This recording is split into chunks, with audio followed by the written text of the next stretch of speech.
Gonna be a cold one.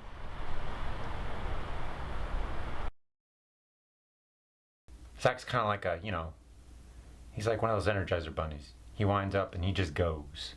In some ways, I'm that way too. But I like a little bit more plan, a little bit more direction before we get started. Since today it's snowing and it's cold out and Zach's gone, I'm going to use this opportunity to give us a little bit more runway to plan out the next couple weeks of activity to make sure that we have tools and materials and all the things we need to get done. Because at the end of the day, we only have one day a week to make this happen. So let's get to it.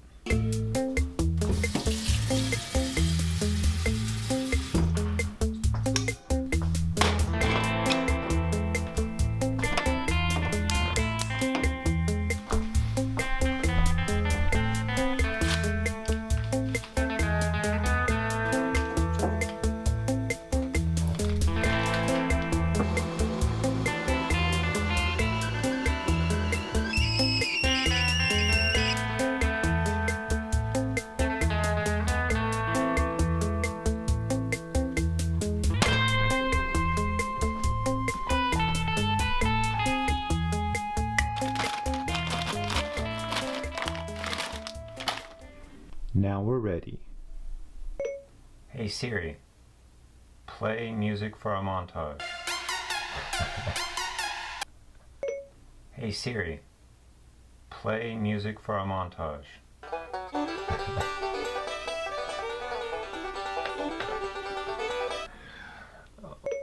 Hey Siri, play music for a montage.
I gotta pretend like I'm casual here for the camera.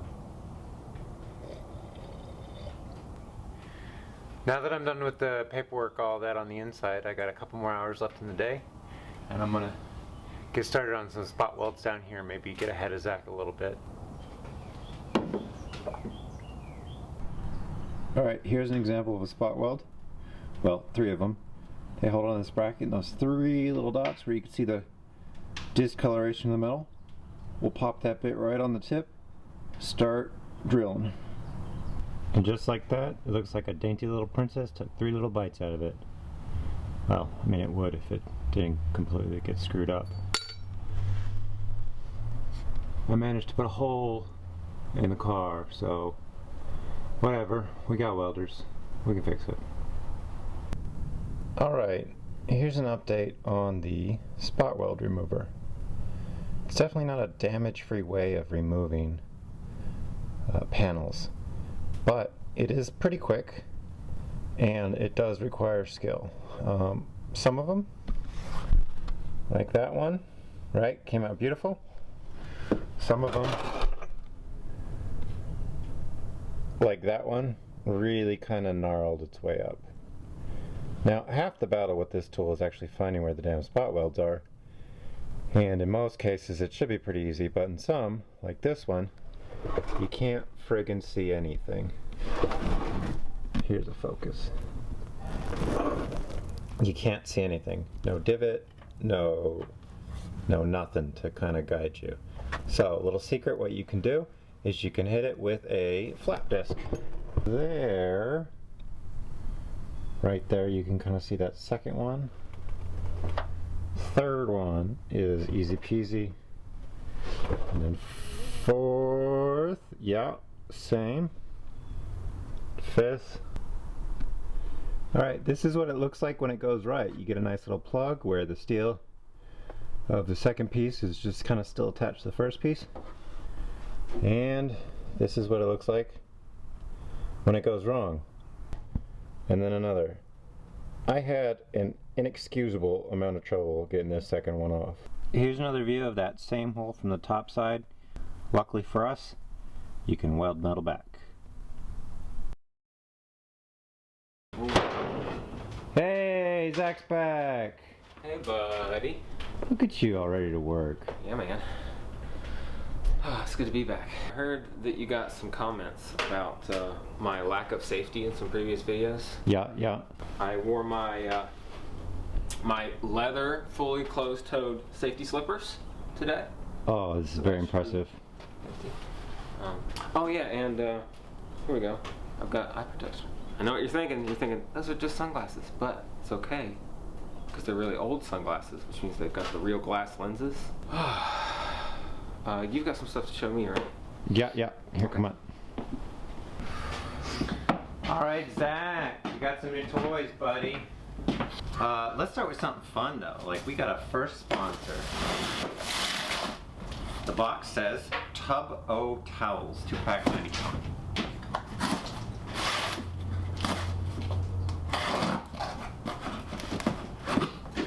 They weren't lying. Tub O Towels. My dad was impressed by your ability to get grease all over yourself. So he sent these to us, and we're very thankful. Oh, so our first sponsor is not Tub O Towels. Our first sponsor is your dad. Yeah. Okay. Now, Tub O Towels, though, like, if you're looking to get some primo engagement with your audience, like, we're here for you. Okay. But thanks, Dad. Tub O Towels. What else do we have in here? Okay, so I went to Harbor Freight, the bestest of the freights, Ooh. and got us some spot weld removers. Yeah. I started out with 2 of them, and they promptly broke. So I went back and bought 3 more. They're double-sided. It's like a carbide bit. Okay, how many do you get per? Like 5. Like, if you're lucky, you get like 5 spot welds per bit, and then you rotate it to the Are other you just side. being rough on it, or? No, like they're Okay. they're brittle. That's good to know. I also got us some abrasives, some 120, some 60, some 60, and some 60. Here, let's do this. I got us some welding gloves, Vulcan branded. These were the nicest gloves I had, so I figured, well, why not? Let's go with the nice ones. Yeah, here's the broken one. Yeah, you destroyed that. Yeah. Okay. Yeah, no. Some professional MIG welding pliers. Does it say it does say professional? It does say professional. We're not hobbyists. We're professional. A handful of wrenches to round out the set, because apparently Zach was very critical about not having a 9mm. I needed a 9mm wrench. I And have ours no was idea where it would have went. gone. So 5. Oh. For the life of me, I don't remember what this is. Hey! Okay, this is fun. This is fun. It's a tool for measuring thickness of sheet metal. Look, you stick it in the donger and then it goes, Yeah. gives you a number. yes, little gauge. Okay. And then we got a monster or a baby, depending on your frame of reference and how large you are as a person. Welder. It's a Harbor Freight welder. I mean, they do the job, right? So my philosophy is you buy the first tool from Harbor Freight, you use it until you break it, and then by the time it's broken, right, you know what you want in that tool and you go buy a nicer one, like a grinder. Like, we still got 2 Harbor Freight grinders. They're still not broken, like 5 years in. It's perfectly acceptable. So our philosophy on tools is a little different. What, you buy the nice one and then take it home? If I can afford the nice one, I usually buy a nice one. Or? If nice matters. because some tools, it doesn't matter as much. A hammer, cheap to super expensive, not a big difference. That's where you're wrong. You want to see hammers? Okay, shut up. So, but like some tools, it makes a big difference when you're using it in the quality you get out of it and the ease of use. And so when you're first learning, if something's really hard to use, you might just be like, oh, I suck at this. This is super hard. And you might then, this has happened to me, go somewhere, use somebody else's very nice professional tool and go, oh, wow. This is not as hard as I thought it was because the tool I was using was total crap.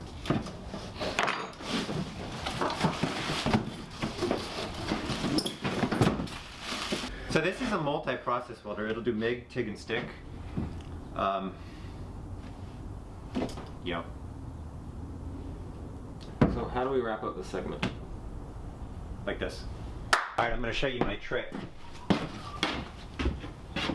I learned this when I was delivering gas professionally. I used to drive a big ass truck.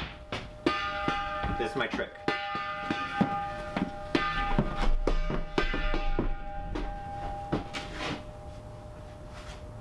Good trick.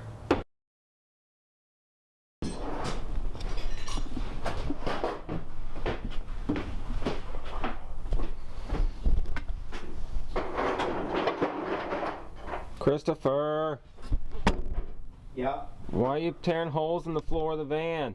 What are you talking about? Holes? No, these were already here. See these holes?